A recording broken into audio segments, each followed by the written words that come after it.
Stereo chemistry of E2 reaction, E2 reaction की stereo chemistry. तो यहां पे सबसे इंपॉर्टेंट पॉइंट ये है कि E2 रिएक्शन एंटी एलिमिनेशन है, और एंटी एलिमिनेशन है इसका मतलब लीविंग ग्रुप और हाइड्रोजन दोनों एक दूसरे से 180 डिग्री पर होने चाहिए। लिखिएगा stereo specific anti elimination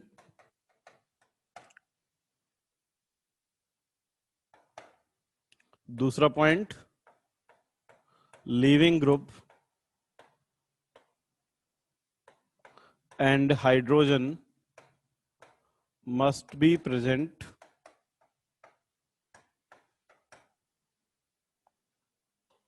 at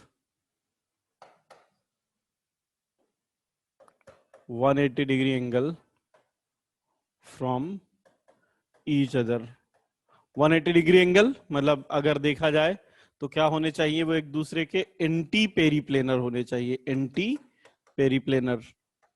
leaving group और हाइड्रोजन एक दूसरे से अपोजिट डायरेक्शन में कितने डिग्री एंगल पे होने चाहिए, 180 डिग्री एंगल पे। ठीक है,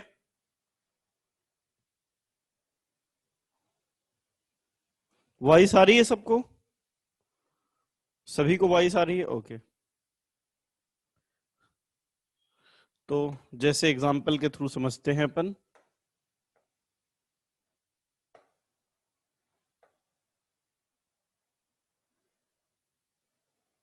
जैसे यहां पे ये मॉलिक्यूल है Cl, और यहां पे एक लगा है CH3।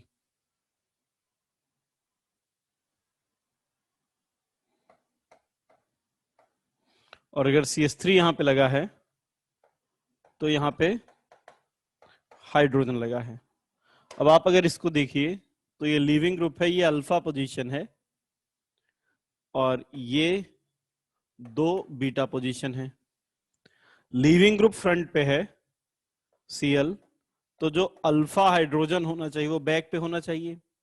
तो यहां पे अगर इसकी रिएक्शन हम एल्कोहलिक KOH से करते हैं तो ये हाइड्रोजन निकलेगा और ये Cl नेगेटिव निकलेगा। तो जो फाइनल प्रोडक्ट बनेगा डबल बॉन्ड, और यहां पे आ जाएगा CH3। एक दूसरी पॉसिबिलिटी है,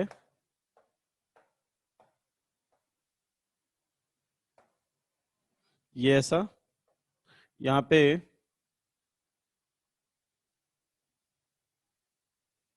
Cl फ्रंट पे लगा है, यहां पे जो CH3 है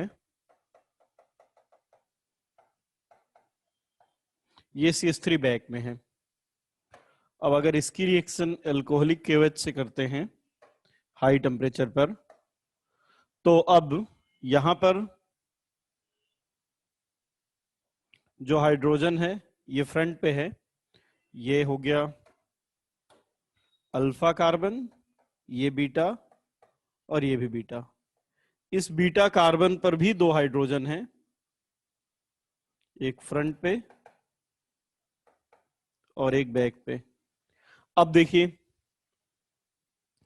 इन दोनों में से दोनों हाइड्रोजन रिप्लेस हो सकते हैं, बट ये Cl फ्रंट में, हाइड्रोजन भी फ्रंट पे है, ऑल्दो ये बीटा हाइड्रोजन है, पर फिर भी लीविंग ग्रुप से 180 पर नहीं, इसलिए स्पेसिफिकली यहां पे कौन सा हाइड्रोजन निकलेगा, ये वाला हाइड्रोजन निकलेगा और ये वाला हेलोजन निकलेगा। तो यहां पे जो फाइनल प्रोडक्ट बनेगा उसमें डबल बॉन्ड यहां आएगा, और CH3 जैसा पहले बैक पे लगा हुआ था, तो CH3 will be still present in back. तो ये मॉलिक्यूल बनेगा। अब यहां पे अगर देखें तो ये देखें तो यहां पे ये कैसा है, 3 to 5 और 2 7 अल्फा हाइड्रोजन वाला मोर स्टेबल एल्कीन है, ये सेटजैप प्रोडक्ट है।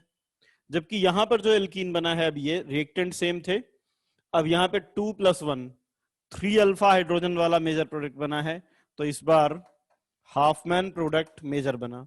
मतलब हमारे पास दो केस ऐसे हो गए जब Saytzeff product Hofmann product major बनता है। एक जब क्राउडेड बेस हो, और दूसरा केस वो अगर लीविंग ग्रुप से हाइड्रोजन एंटी पोजीशन पर अवेलेबल नहीं है, तो भी वहां पर फिर सेट जैप की जगह हाफमैन प्रोडक्ट बन जाएगा। अच्छा, हम एक केस और लेते हैं। मान लीजिए हमारे पास ये मॉलिक्यूल है, ये Cl यहां पे फ्रंट पे लगा है, यहां पे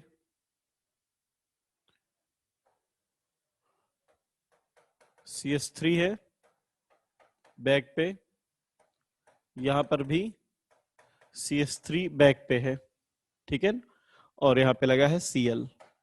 अब इसकी रिएक्शन अगर हम एल्कोहलिक KOH से करते हैं, हमें जिसको ये लॉजिक नहीं पता है कि एलिमिनेशन एंटी एलिमिनेशन है, वो कैसी गलतियां कर सकते हैं। वो क्या कहेंगे कि सर ये हो गया अल्फा पोजीशन और ये हो गया बीटा पोजीशन। फिर उनका कहना है सर बीटा पोजीशन पे यहाँ पे हाइड्रोजन है और इस पर भी बीटा पोजीशन पे हाइड्रोजन है, तो आप किसी भी बीटा हाइड्रोजन को निकाल दीजिए। बस हमें यह ध्यान रखना है कि केवल वही बीटा हाइड्रोजन निकल सकता है जो लीविंग ग्रुप से 180 पोजीशन पे हो, और यहां पर तो दोनों सेम डायरेक्शन में आ जाएंगे, दोनों फ्रंट में आ जाएंगे, इसलिए इस बार E2 रिएक्शन नहीं हो पाएगी, क्योंकि E2 रिएक्शन के होने के लिए दोनों ग्रुप का अपोजिट डायरेक्शन में होना जरूरी है। नोट कीजिए इसको, फिर आगे चलते हैं। नोट कर लीजिए, फिर आगे कुछ नए एग्जांपल लेते हैं। अब देखिए, इससे पहले हमने एक रूल देखा था, CART और TAME, है ना, कार्ट और टेम रूल। उसको हम यहां पर भी लगा सकते हैं। जैसे सिस एल्कीन पे एंटी एडिशन करते हैं तो रेसेमिक ये 3O बनता है। अगर 3O है उस पे एंटी एलिमिनेशन करें तो सिस बनेगा। ट्रांस पे एंटी एडिशन करते हैं तो मीजो या इरिथ्रो बनता है। अगर इरिथ्रो पर एंटी एलिमिनेशन करें तो ट्रांस एल्कीन बनेगा। ठीक है, जस्ट रिवर्ट, जैसे एग्जांपल के थ्रू समझते हैं। 3 एग्जांपल हो गए थे, 4th एग्जांपल लेते हैं। जैसे CH3 H और यहां पे D ले लेते हैं, यहां पे H और Cl, या तो इसमें सेम ग्रुप सेम साइड में है। काम करते हैं, यहाँ पे थोड़ा सा चेंज कर लेते हैं।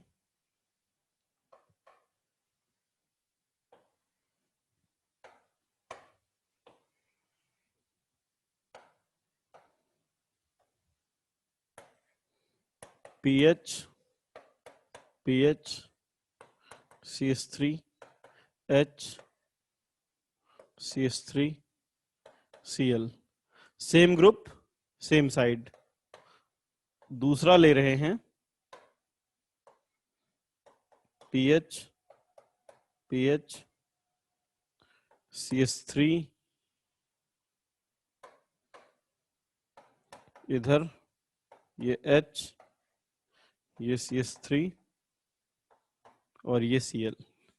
यहाँ पे सेम ग्रुप H और Cl, CH3 सेम साइड, यहाँ पे CH3 अपोजिट साइड।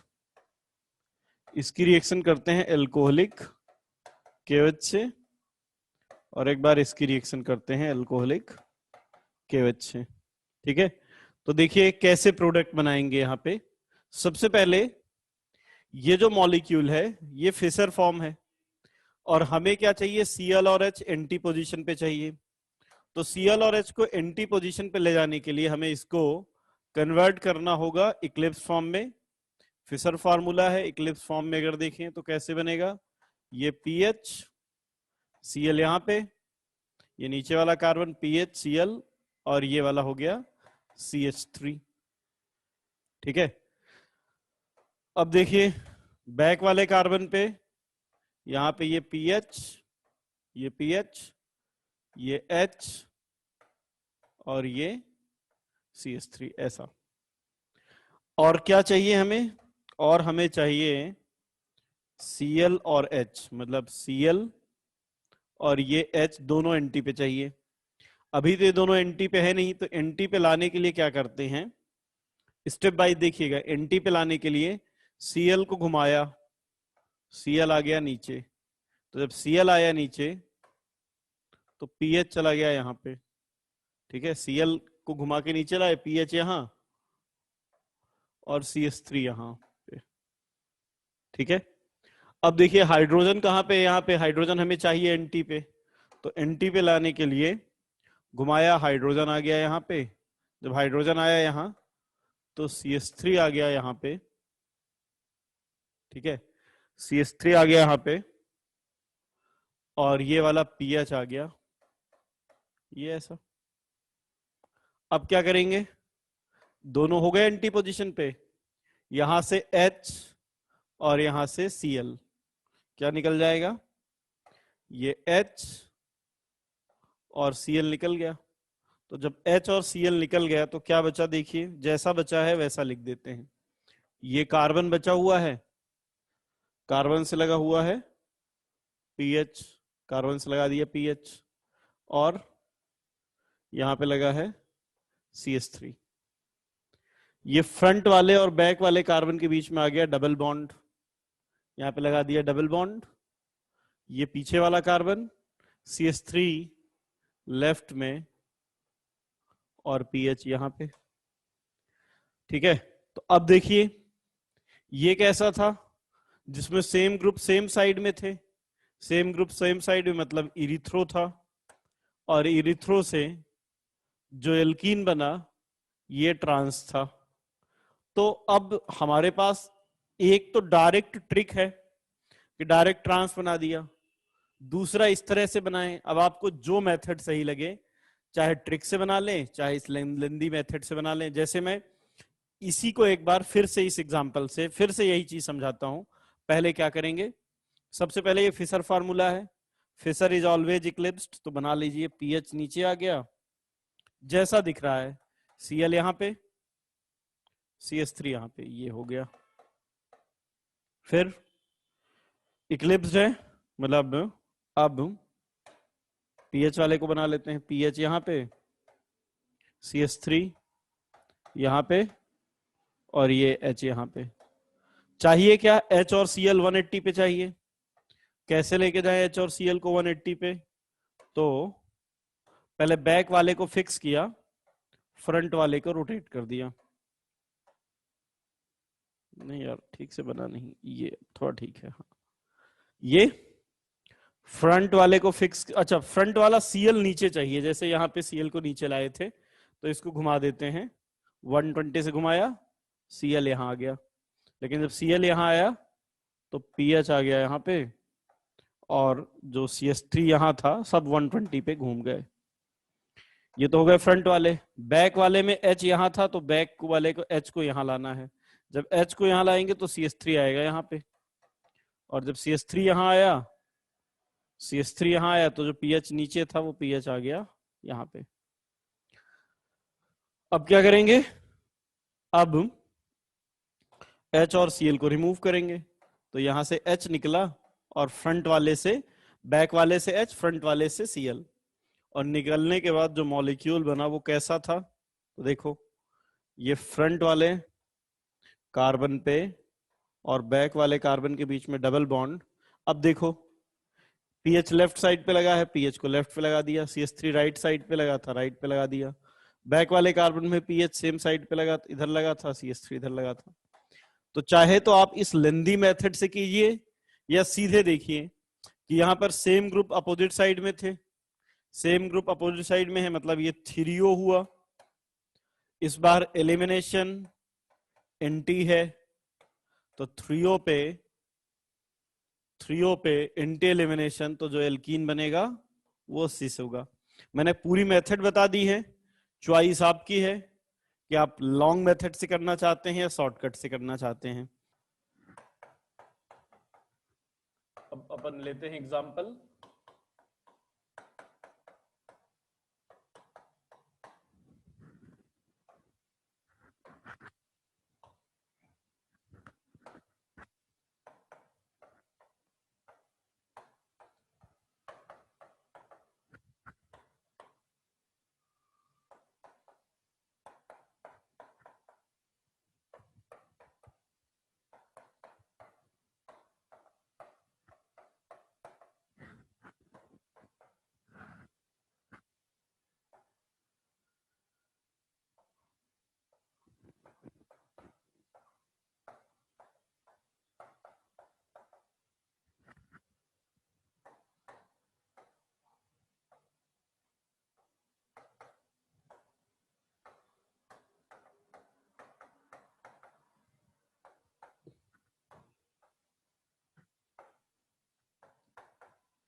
ठीक है, चलिए ये कुछ एग्जांपल है, इनमें देखते हैं कि अगर अल्कोहलिक केवच से रिएक्शन किया जाए तो क्या बनेगा। तो देखिए फर्स्ट एग्जांपल अगर देखें तो यहाँ पे CH2 डबल बॉन्ड CH2, ये अल्फा, ये बीटा पोजीशन से हाइड्रोजन, तो ये बन जाएगा एथीन। यहाँ पर देखे थे तो ये अल्फा बीटा पोजीशन से हाइड्रोजन, तो प्रोपीन। यहाँ पे ये अल्फा ये बीटा पोजीशन, तो इस बार आइसोब्यूटीन। यहाँ पे ये अल्फा ये भी बीटा, पर उस बीटा पोजीशन से हाइड्रोजन निकलेगा जहां से कंपैरेटिवली ज्यादा स्टेबल हो, तो ये बन जाएगा। यहाँ पे देखिए ये अल्फा, इस बीटा पोजीशन पे हाइड्रोजन नहीं है, ये बीटा, तो ये केवल एक ही पॉसिबल आइसोमर है, ये वाला बीटा पोजीशन पे एक ही हाइड्रोजन था, इधर निकलेगा। यहाँ पे ये अल्फा, कहीं से भी बीटा निकाल सकते हैं, ये यहाँ पे इस तरह से निकालेंगे कि ये वाला बीटा हाइड्रोजन निकलेगा तो मॉलिक्यूल में रेजोनेंस आएगा, तो ये बनाएंगे। और इस केस में अल्फा ये बीटा यहां से निकालेंगे तो मॉलिक्यूल में एरोमेटिसिटी आएगी, स्टेबिलिटी आएगी, तो ये प्रोडक्ट होंगे। अब अगर यहाँ पे रेट ऑफ रिएक्शन R1 है, यहाँ पे R2 है, यहाँ पे R3 है और यहाँ पे R4 है, तो देखिए सबसे ज्यादा रेट ऑफ रिएक्शन होगा R4 में, फिर R3 में, फिर R2 में, फिर R1 में। अगर यहाँ पे R6 है, यहाँ पे R7 है और यहाँ R8 है, तो सबसे ज्यादा स्टेबल मॉलिक्यूल 8 में बना है, फिर 7 में, फिर 6 में। तो इन तीनों में अगर देखा जाए तो R8, R7, R6 नोट कर लीजिए इसको। फिर आगे चलते हैं, फिर कुछ और एग्जांपल लेते हैं।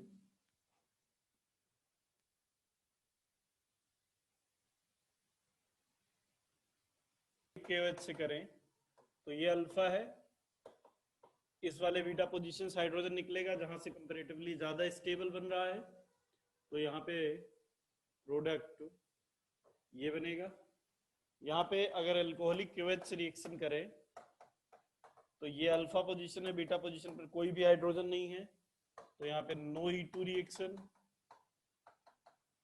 यहाँ पे अगर देखें तो अगर एक बार अल्कोहलिक केवच लिया है फिर NaONH2 लिया है, तो पहली बार H और Cl निकलेगा, तो ये बन जाएगा CH2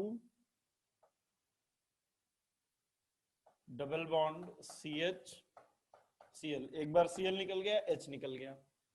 अब जब NaNH2 लेंगे तो NH2 नेगेटिव स्ट्रॉन्ग बेस है, पहली बार Cl निकालने के लिए अल्कोहलिक केवच सफिशिएंट था, इस बार Cl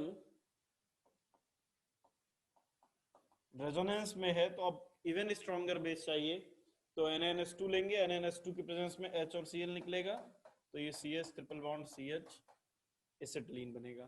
तो अगर डाई हैलाइड है, विसिनल डाई हैलाइड है या जेमिनल डाई हैलाइड है, ठीक है, अगर जेमिनल भी ले लिया जाए जैसे CH3 CH Cl2, अगर इसकी रिएक्शन पहले स्टेप में अल्कोहलिक केवच और दूसरे स्टेप में NaNH2 से करें तो पहले स्टेप में ये बन जाएगा CH2 double bond CH Cl, फिर एक और H और Cl निकलेगा, तो फाइनली ये बन जाएगा। यहाँ पे मैं डायरेक्ट फाइनल प्रोडक्ट बना रहा हूं, ये बन जाएगा CH triple bond CH।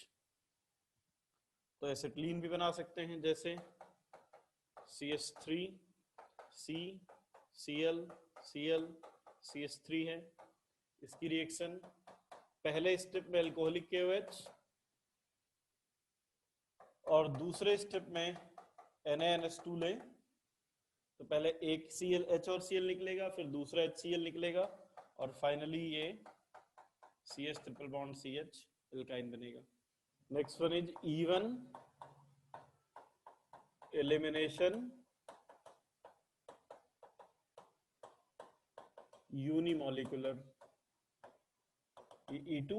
Next one is E one. अब इवन रिएक्शन तब होती है when stable carbocation is formed.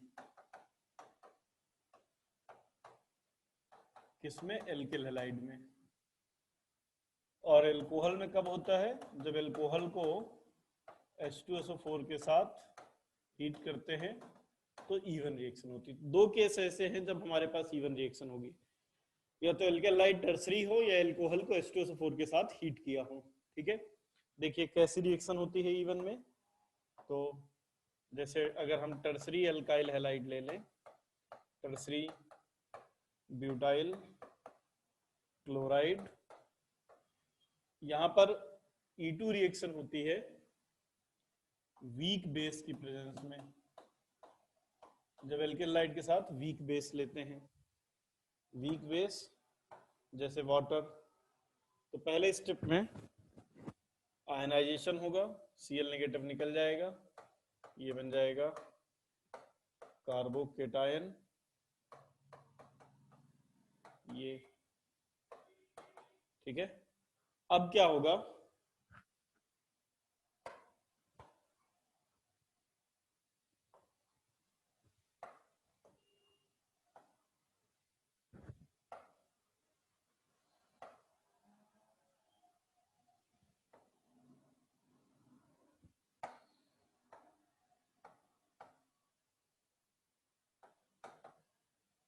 अब क्या होगा यहाँ पे? वीक बेस आएगा, पहले स्टेप में कार्बोकेटायन बना, अब वीक बेस वाटर आएगा, ये हाइड्रोजन लेगा, ये इलेक्ट्रॉन इधर चले जाएंगे, H पॉजिटिव निकलेगा, तो इस पर नेगेटिव और नेगेटिव पॉजिटिव के बीच में बॉन्ड, तो ये बन जाएगा CH3 CH3, यहाँ पे डबल बॉन्ड आ गया, double bond CH2 minus H3O positive. तो इस रिएक्शन में अगर देखें हम, इस रिएक्शन के बारे में देखें तो बताइए जरा, ये वन स्टेप प्रोसेस है या टू स्टेप? तो हम इसको कहेंगे कि इसमें टू स्टेप प्रोसेस है। ठीक है, जिसमें first step involve formation of carbocation, second step involve removal of H positive ion. तो ये रिएक्शन कैसी है? नॉन कंसर्टेड, क्योंकि दोनों अलग अलग स्टेप में हो रहे हैं, तो ये नॉन कंसर्टेड रिएक्शन है। और देखिए यहाँ पे पहला स्टेप अगर देखें तो ये स्लो है, इसलिए ये RDS है, जबकि सेकेंड स्टेप कंपैरेटिवली फास्ट होगा। इस रिएक्शन में अगर देखें तो कार्बोकेटायन बना है, और अगर कार्बोकेटायन बना है तो चार चीजें ध्यान रखनी है। पहली बात तो कार्बोकेटायन बना है तो रीअरेंजमेंट की पॉसिबिलिटी है। दूसरी इंपॉर्टेंट बात है कि रेट ऑफ रिएक्शन यहाँ पे डिपेंड करेगा। Rate of reaction is directly proportional to stability of carbocation. Rate of reaction depend करेगा स्टेबिलिटी ऑफ कार्बोकेटायन पे। और देखिए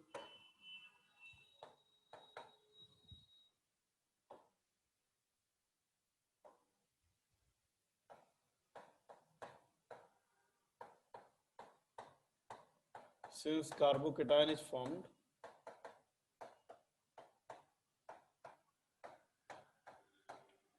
hence there is possibility of rearrangement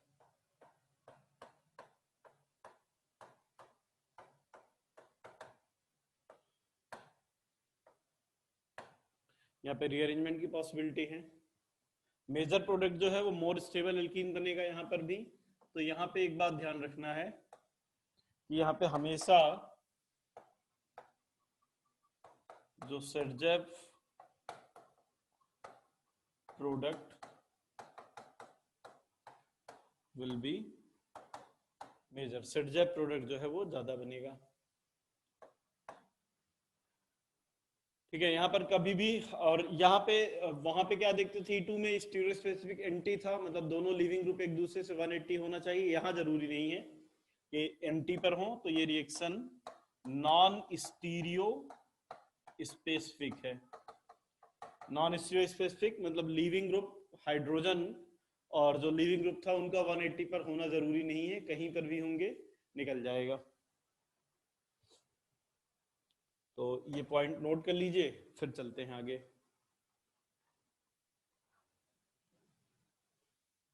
अच्छा, अगर यहाँ पे रेट काइनेटिक्स की बात करें हम, तो रेट ऑफ रिएक्शन केवल किसकी कंसंट्रेशन पर डिपेंड करेगा, एल्काइल हैलाइड की कंसंट्रेशन पर, and independent on the nature of base. तो ऑर्डर अगर देखें तो ऑर्डर इज इक्वल टू 1 हो जाएगा और molecularity is equal to 1, order भी 1। जैसे अगर हमारे पास प्राइमरी एल्काइल हैलाइड है, सेकेंडरी एल्काइल हैलाइड है और टर्सरी एल्काइल हैलाइड है, 1 डिग्री, 2 डिग्री और 3 डिग्री, और यहाँ पे पूछा जाए कि बताइए इवन रिएक्शन कहाँ फास्ट होगी, तो सबसे स्टेबल कार्बोकेटायन 3 डिग्री पे बनेगा, तो इसलिए इवन रिएक्शन सबसे ज्यादा फास्ट 3 डिग्री पे होगी। इनफैक्ट इंपॉर्टेंट यहाँ पे ये है कि E2 रिएक्शन भी 3 डिग्री पर ही सबसे ज्यादा होती है। E1 हो या E2, हमने लास्ट क्लास में देखा था E2 भी 3 डिग्री में सबसे ज्यादा होती है, E1 भी 3 डिग्री में सबसे ज्यादा होगी। फिर डिसाइड कौन करेगा कि कहां पे E1 होगी कहां पे E2? अगर हम स्ट्रॉन्ग बेस लेंगे तो टर्सरी एल्काइलाइड में स्ट्रॉन्ग बेस ले लेंगे तो E2 हो जाएगी, और अगर वीक बेस ले लेंगे जैसे वाटर तो फिर E1 हो जाएगी।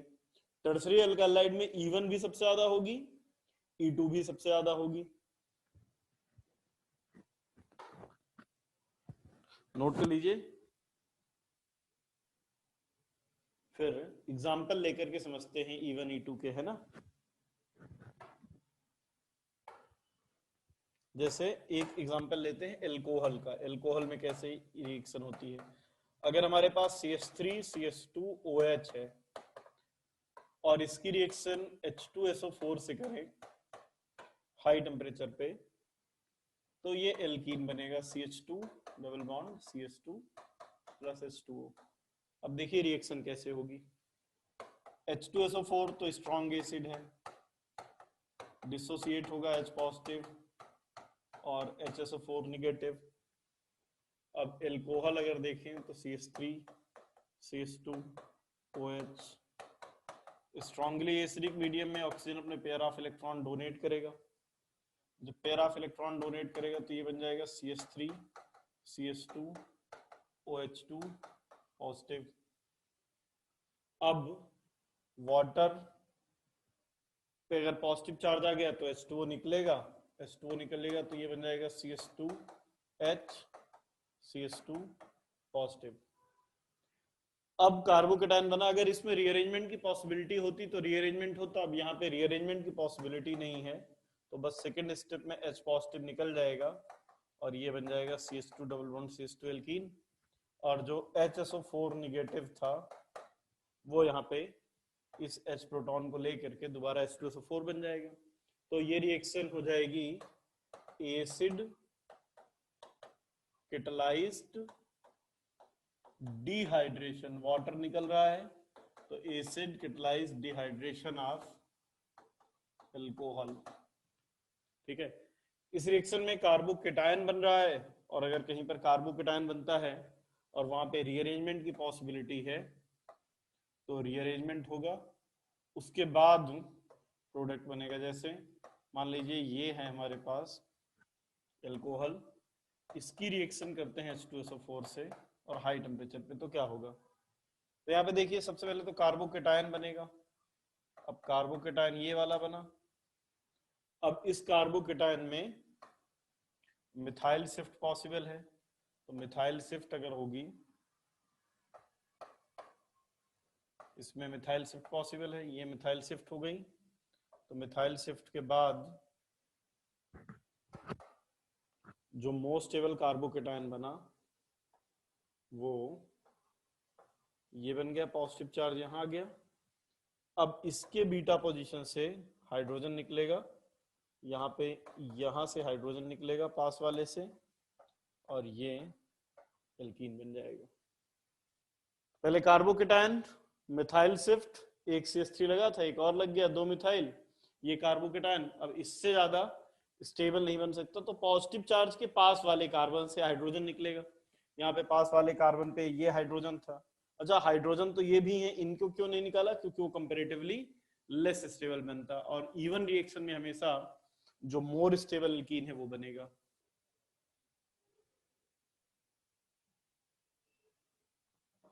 चलिए आगे, चलिए नेक्स्ट एग्जांपल देखते हैं।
ठीक है ना, इन सब को H2SO4 के साथ हीट किया है।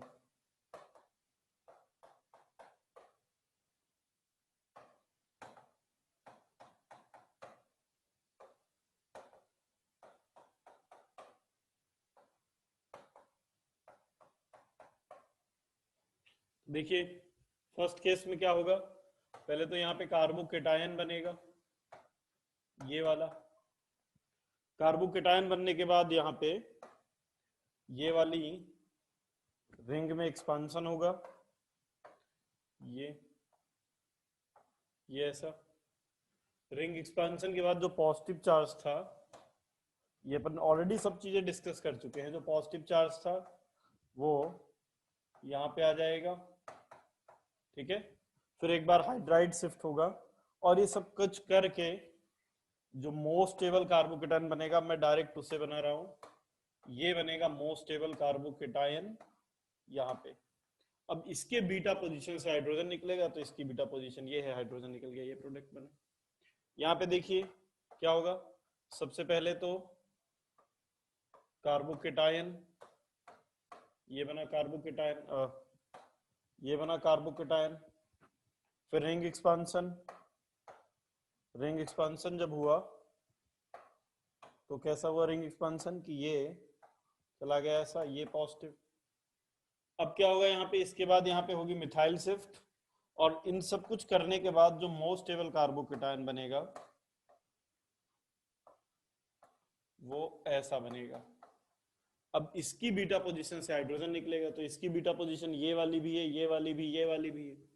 कहां से हाइड्रोजन निकलेगा? जहां से मोस्ट स्टेबल एल्कीन बने, और मोस्ट स्टेबल एल्कीन बनेगा यहां से, तो ये हो जाएगा फाइनल प्रोडक्ट। यहाँ पे देखिए H2SO4 के प्रेजेंस में हीट करेंगे तो साइक्लोहेक्सीन ये बनेगा। यहाँ पे एक डबल बॉन्ड पहले से है, एक और आ जाएगा, और यहाँ पे बन जाएगा बेंजीन, ये बन जाएगा।